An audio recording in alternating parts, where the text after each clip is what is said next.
बांग्लादेश की ख़ुसूसी अदालत अॻूणी वज़ीर-ए-आज़म शेख हसीना वाजिद के इंसानियत ख़िलाफ़ ॾोहनि जो ज़िम्मेवार करार ॾींदे मौत की सज़ा जो हुकुम ॾिनो आहे। International crimes tribunal Sheikh Hasina Wajid ख़िलाफ़ दाख़िल केसनि जो 453 सुफ़्हनि ते ॿधल फ़ैसिलो जारी कयो। बांग्लादेश में अॻूणी वज़ीर-ए-आज़म शेख हसीना वाजिद के उन ई इंटरनेशनल क्राइम्स ट्रिब्यूनल नाले अदालत मौत की सज़ा ॿुधाए छॾी जेका हुन पाण क़ाइमु कई हुई।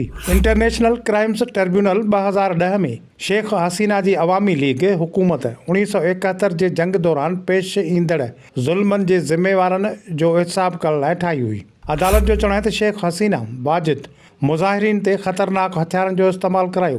अदालती फ़ैसिले में चयो आहे त लीग काल मुताबिक़ शेख हसीना वाजिद मुज़ाहरो कंदड़ शागिर्दनि जे क़त्ल जा हुकुम ॾिना।